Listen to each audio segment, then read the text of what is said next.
नमस्कार साथियों, साहित्यविद केपीएस के यूट्यूब चैनल पर आपका स्वागत है। प्रस्तुत है मुंशी प्रेमचंद जी द्वारा लिखित कहानी ब्रह्म का स्वांग। स्त्री, मैं वास्तव में अभागिन हूँ, नहीं तो क्या मुझे नित्य ऐसे ऐसे घृणित दृश्य देखने पड़ते। शौक की बात यह है कि वे मुझे केवल देखने ही नहीं पड़ते, वरन दुर्भाग्य से उन्हें मेरे जीवन का मुख्य भाग बना दिया गया है। मैं उस सुपात्र ब्राह्मण की कन्या हूँ जिसकी व्यवस्था बड़े बड़े गहन धार्मिक विषयों पर सर्वमान्य समझी जाती है। मुझे याद नहीं घर पर कभी बिना स्नान और देवोपासना किए पानी की एक बूंद भी मुंह में गई हो। मुझे एक बार कठिन ज्वर से स्नान आदि के बिना दवा पीनी पड़ी थी। उसका मुझे महीनों भर खेद रहा था। हमारे घर में धोबी कदम नहीं रखने पाता, चमारिन दलान में भी नहीं बैठ सकती थी, किंतु यहाँ आकर मैंने मानो भ्रष्ट लोक में पहुँच गई हूँ। मेरे स्वामी बड़े दयालु, बड़े चरित्रवान और बड़े सुयोग्य पुरुष हैं। उनके यह सद्गुण देखकर मेरे पिताजी उन पर मुग्ध हो गए थे, लेकिन वे क्या जानते थे कि यहाँ लोग अघोर पंथ के अनुयायी हैं। संध्या और उपासना तो दूर रही, कोई नियमित रूप से स्नान भी नहीं करता। बैठक में नित्य मुसलमान, क्रिस्तान सब आया जाया करते हैं और स्वामी जी वहीं बैठे बैठे पानी, दूध, चाय पी लेते हैं। इतना ही नहीं, वह वहीं बैठे बैठे मिठाइयाँ भी खा लेते हैं। अभी कल की बात है, मैंने उन्हें लेमोनेड पीते देखा था। साइस जो चमार हैं बेरोक टोक घर में चला आता है। सुनती हूँ वे अपने मुसलमान मित्रों के घर दावतें भी खाने जाते हैं। यह भ्रष्टाचार मुझसे नहीं देखा जाता। मेरा चित्त घृणा से व्याप्त हो जाता है जब वे मुस्कुराते हुए मेरे समीप आ जाते हैं और हाथ पकड़कर अपने समीप बैठा लेते हैं, तो मेरा जी चाहता है कि धरती फट जाए और मैं उसमें समा जाऊँ। हाँ, हिंदू जाति, तुम हम स्त्रियों को पुरुषों की दासी बनना ही क्या हमारे जीवन का परम कर्तव्य बना दिया है? हमारे विचारों का, हमारे सिद्धांतों का, यहाँ तक कि हमारे धर्म का भी कुछ मूल्य नहीं रहा। अब मुझे धैर्य नहीं, आज मैं इस अवस्था का अंत कर देना चाहती हूँ। मैं इस आसुरिक भ्रष्ट जाल से निकल जाऊँगी। मैंने अपने पिता की शरण में जाने का निश्चय कर लिया है। आज यहाँ सह भोजन हो रहा है। मेरे पति उसमें सम्मिलित ही नहीं, वरन उसके मुख्य प्रेक्षकों में से हैं। इन्हीं के उद्योग तथा प्रेरणा में यह विधर्मी अत्याचार हो रहा है। समस्त जातियों के लोग एक साथ बैठकर भोजन कर रहे हैं। सुनती हूँ मुसलमान भी एक ही पंक्ति में बैठे हुए हैं। आकाश क्यों नहीं गिर पड़ता? क्या भगवान धर्म की रक्षा करने के लिए अवतार न लेंगे? ब्राह्मण जाति अपने निजी बंधुओं के सिवाय अन्य ब्राह्मणों का भी पकाया भोजन नहीं करती। वही महान जाति इस अधोगति को पहुंच गई कि कायस्थों बनियों मुसलमानों के साथ बैठकर खाने में लेस मात्र भी संकोच नहीं करती, बल्कि इसे जातीय गौरव, जातीय एकता हेतु समझती है। पुरुष, वह कौन शुभ घड़ी होगी कि इस देश की स्त्रियों में ज्ञान का उदय होगा और वे राष्ट्रीय संगठन में पुरुषों की सहायता करेंगी। हम कब तक ब्राह्मणों के गोरख धंधे में फंसे रहेंगे? हमारे विवाह प्रदेश कब तक जानेंगे कि स्त्री और पुरुषों के विचारों की अनुकूलता और समानता गोत्र और वर्ण से कहीं अधिक महत्व रखती है? यदि ऐसा ज्ञात होता तो मैं वृंदा का पति न होता और वृंदा मेरी पत्नी न होती। हम दोनों के विचारों में जमीन और आसमान का अंतर है। यद्यपि वह प्रत्यक्ष नहीं कहती, किंतु मुझे विश्वास है कि वह मेरे विचारों को घृणा की दृष्टि से देखती है। मुझे ऐसा ज्ञात होता है कि वह मुझे स्पर्श भी नहीं करना चाहती। यह उसका दोष नहीं है, यह हमारे माता पिता का दोष है, जिन्होंने हम दोनों पर ऐसा घोर अत्याचार किया है। कल वृंदा खुल पड़ी। मेरे कई मित्रों ने सहभोज का प्रस्ताव किया था। मैंने उनका सहर्ष समर्थन किया। कई दिन के वाद विवाद के पश्चात अंत को कल कुछ गिने गिनाए सज्जनों ने सहभोज का सामान कर ही डाला। मेरे अतिरिक्त केवल 4 और सज्जन ब्राह्मण थे, शेष अन्य जातियों के लोग थे। यह उदारता वृंदा के लिए असहाय हो गई। जब मैं भोजन करके लौटा तो वह ऐसी विकल थी मानो उसके मर्म स्थल पर आघात हुआ हो। मेरी और विषादपूर्ण नेत्रों से देखकर बोली, अब तो स्वर्ग का द्वार अवश्य खुल गया होगा। यह कठोर शब्द मेरे हृदय पर तीर के समान लगे। ऐंठ कर बोला, स्वर्ग और नरक की चिंता मेरे वे रहते हैं जो अपाहिज होते हैं, कर्तव्यहीन हैं, निर्जीव हैं। हमारा स्वर्ग और नरक सब इसी पृथ्वी पर है। हम इस क्रम क्षेत्र में कुछ कर जाना चाहते हैं। वृंदा, धन्य है आपके पुरुषार्थ को, आपके सामर्थ्य को। आज संसार में सुख और शांति का साम्राज्य हो जाएगा। आपके संसार का उद्धार कर दिया, इससे बढ़कर उसका क्या कल्याण हो सकता है? मैंने झुंझलाकर कहा, अब तुम्हें इन विषय के समझने के ईश्वर ने बुद्धि नहीं दी तो मैं क्या समझाऊं? इस पारस्परिक भेदभाव से हमारे राष्ट्र को जो हानि हो रही है उसे मोटी से मोटी बुद्धि का मनुष्य भी नहीं समझ सकता। इस भेद को मिटाने से देश का कितना कल्याण होगा, इसमें किसी को संदेह नहीं है। हाँ, जो जान बूझकर भी अनजान बने उसकी बात दूसरी है, वरना बिना एक साथ भोजन किए परस्पर प्रेम उत्पन्न नहीं हो सकता। मैंने इस विवाद में पड़ना अनुयुक्त समझा। किसी ऐसी नीति की शरण लेनी आवश्यक जान पड़ी जिसमें विवाद का स्थान भी न हो। वृंदा की धर्म पर बड़ी श्रद्धा है। मैंने उसी के शास्त्र से उसे पराजित करने का निश्चय किया।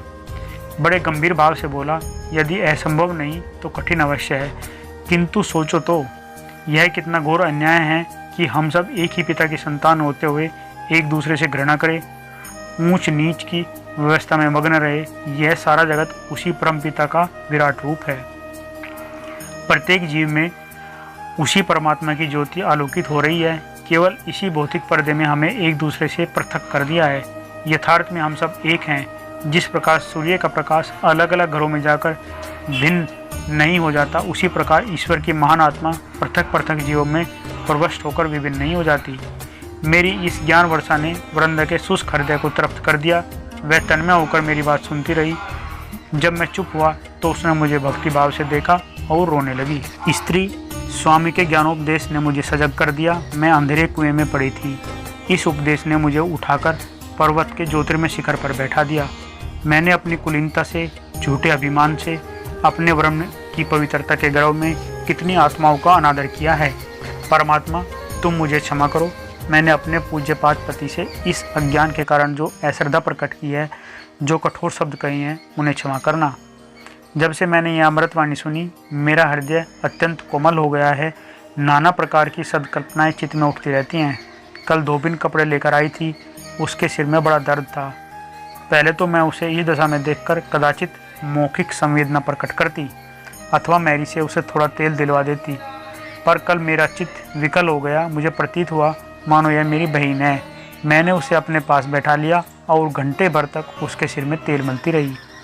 उस समय मुझे जो स्वर्गीय आनंद हो रहा था वह अकथनीय है।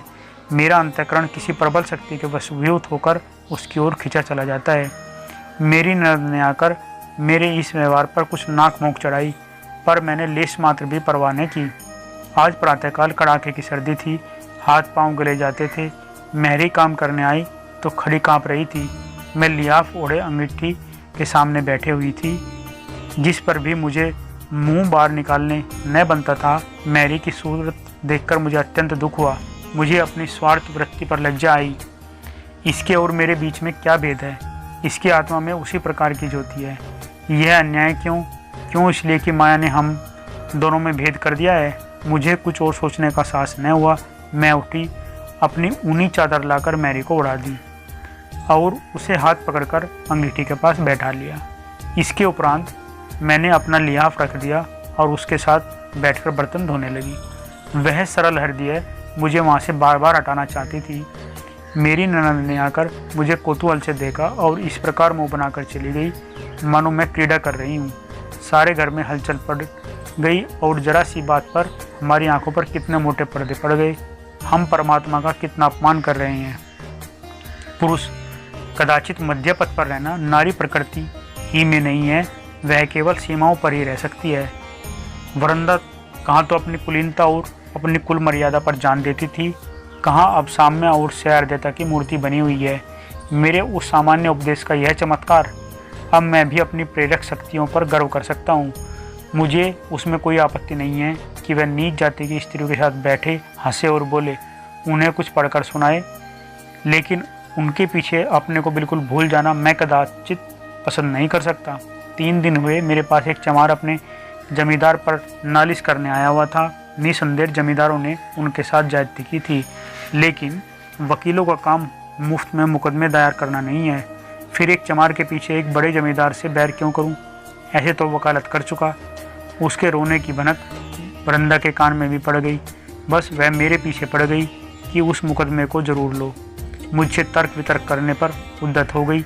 मैंने बहाना करके उसे किसी प्रकार टालना चाहा, लेकिन उसने मुझसे वकालतनामे पर हस्ताक्षर कराकर तब पिंड छोड़ा। उसका परिणाम यह हुआ कि पिछले 3 दिन मेरे यहाँ मुफ्त कोरे मुवक्किलों का तांता लगा रहा और मुझे कई बार वरंदा से कठोर शब्दों में बातें करनी पड़ी।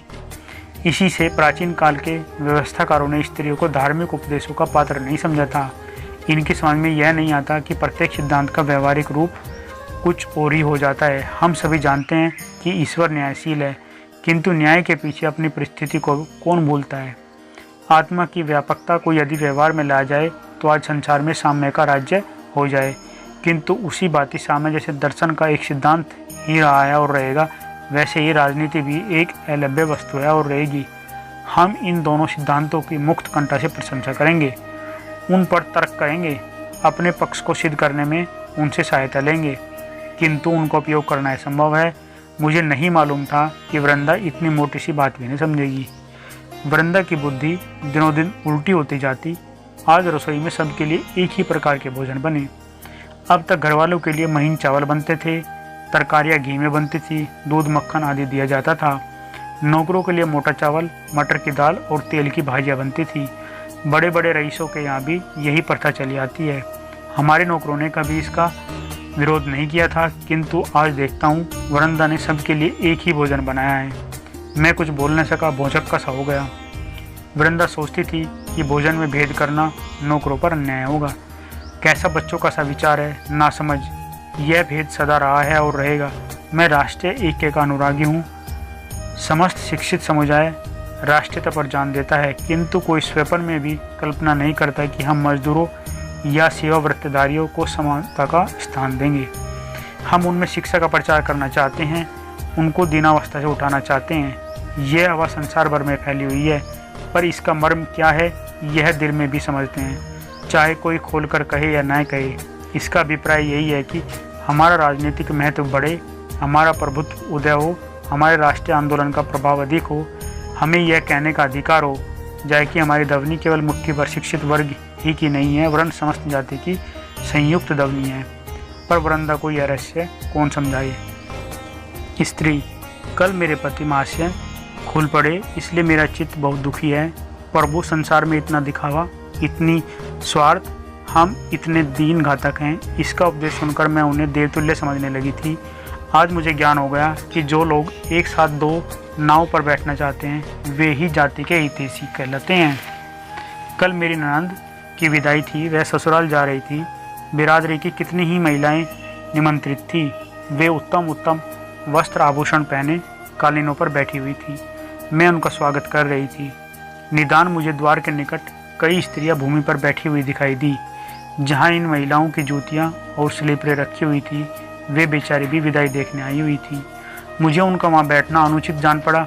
मैंने उन्हें भी लाकर कालीन पर ही बिठा दिया। इस पर महिलाओं में मटकियाँ होने लगी और थोड़ी देर में वे किसी न किसी बहाने से एक एक करके चली गई। मेरे पति महाशय से किसी ने यह समाचार कह दिया। वे बाहर से क्रोध में भरे हुए आए और आंखें लाल करके बोले, यह तुमने क्या सूझी? क्या हमारे मुख में कालिक लगवाना चाहती हो? तुम्हें ईश्वर ने इतनी भी बुद्धि नहीं दी किसके साथ बैठना चाहिए? भले घर की महिलाओं के साथ नीच स्त्रियाँ कैसे बैठा दिया? वे अपने मन में क्या कहती होंगी? तुमने मुझे कहीं मुंह दिखाने के लायक नहीं छोड़ा। छी छी। मैंने सरल भाव से कहा, इससे महिलाओं का तो क्या अपमान हुआ? आत्मा तो सबकी एक ही है। आभूषण से आत्मा तो ऊंची नहीं हो जाती। पति महाशय ने होठ चबाकर कहा, चुप भी रहो, बेसुरा राग अलाप रही हो। बस वही मुर्गी की एक टांग। आत्मा एक है, परमात्मा एक है। कुछ जानो न बूझो, सारे शहर में नक्को बना दिया। उस पर और बोलने की मरती हो। उन महिलाओं की आत्मा को कितना दुख हुआ होगा, कुछ इस पर भी ध्यान दिया है? मैं विस्मित होकर उनका मुंह ताकने लगी। आज प्रातःकाल उठी तो मैंने एक विचित्र दृश्य देखा। रात को मेहमानों की झूठी पत्तल, सकोरे, दोने आदि बाहर मैदान में फेंक दिए गए थे। 50 मनुष्य उन पत्तलों पर गिरे हुए उन्हें चाट रहे थे। हाँ, मनुष्य थे, वही मनुष्य जो परमात्मा के निजी स्वरूप हैं। कितने ही कुत्ते भी उन पत्तलों पर झपट रहे थे, पर वे कंगले कुत्तों को मार मार कर भगा देते थे। उनकी दशा कुत्तों से भी गई बीती थी। यह कौतुक देखकर मुझे रोमांच होने लगा। मेरी आंखों में अश्रुधारा बहने लगी। भगवान, ये भी हमारे भाई बहन हैं, हमारी आत्माएं हैं। उनकी ऐसी शोचनीय दीन दशा। मैंने तक्षण मैरी को भेजकर उन मनुष्य को बुलाया और जितनी पूरी मिठाइयाँ मेहमानों के लिए रखी हुई थी सब पत्तल पत्तलों में रखकर उन्हें दे दी। मैरी थर-थर काँप रही थी। सरकार सुनेंगे तो मेरे सिर का बाल भी न छोड़ेंगे। लेकिन मैंने उसे ढांढस दिया, तब उसकी जान में जान आई। अभी ये बेचारे कंगले मिठाइयाँ खा ही रहे थे कि पति महाशय मुँह लाल किए हुए आए और अत्यंत कठोर स्वर में बोले, तुमने भंग तो नहीं खा ली? जब देखो एक न एक उपद्रव खड़ा कर देती हो। मेरी तो समझ में नहीं आता कि तुम्हें क्या हो गया है। ये मिठाइयाँ डोमडो के लिए नहीं बनवाई थी। इनमें घी, शक्कर, मैदा लगा था, जो आजकल मोतियों के मोल बिक रहा है। हलवाइयों को दूध के धोए रुपये मजदूरों के दिए जाते हैं। तुमने उठाकर सब डोमडो को खिला दी। अब मेहमानों को क्या खिलाया जाएगा? तुमने मेरी इज्जत बिगाड़ने का प्रण कर लिया है क्या? मैंने गंभीर भाव से कहा, आप व्यर्थ इतने गुस्सा होते हैं। आपकी जितनी मिठाइयाँ खिला दी वह मैं मंगवा दूंगी। मुझसे यह नहीं देखा जाता कि कोई आदमी तो मिठाई खाए और कोई पत्तल चाटे। डोमडे भी तो मनुष्य ही हैं, उनके जीव में भी तो उसी। स्वामी ने बात काट कर कहा, रहने भी दो तुम्हारी आत्मा। बस तुम्हारी ही रक्षा से आत्मा की रक्षा होगी। यदि ईश्वर की इच्छा होगी तो प्राणी मात्र को समान सुख प्राप्त हो, तो सबको एक दशा में रखने से किसने रोका था? वह ऊंच नीच का भेद होने ही क्यों देते? जब उसके आगे के बिना एक पत्ता भी नहीं हिल सकता, तो इतनी महान सामाजिक व्यवस्था उसके आगे के बिना क्यों करभंग हो सकती है? जब वह स्वयं सर्वव्यापी है तो वह अपने ही को ऐसे ऐसे गणनोपादक अवस्थाओं में क्यों रखता है? जब तुम इन प्रश्नों का कोई उत्तर नहीं दे सकती, तो उचित है कि संसार की वर्तमान रीतियों के अनुसार चलो। इन बेसिर प्यार की बातों से हंसी और निंदा के सिवाय और कुछ लाभ नहीं है। मेरे चित्त की क्या दशा हुई वर्णन नहीं कर सकती। मैं अवाक रह गई। हाँ स्वार्थ, हाँ माया का अंधकार, हम ब्रह्म का भी स्वांग बनाते हैं। उसी क्षण से पति श्रद्धा और पति भक्ति का भाव मेरे हृदय से लुप्त हो गया। यह घर मुझे अब कारागार लगता है, किंतु मैं निराश नहीं हूँ। मुझे विश्वास है कि जल्दी या देर से ब्रह्म ज्योति यहाँ अवश्य चमकेगी और वह इस अंधकार को नष्ट कर देगी। यह कहानी यहीं पर समाप्त होती है। प्लीज़ चैनल को लाइक, शेयर, सब्सक्राइब अवश्य कर लीजिए। धन्यवाद।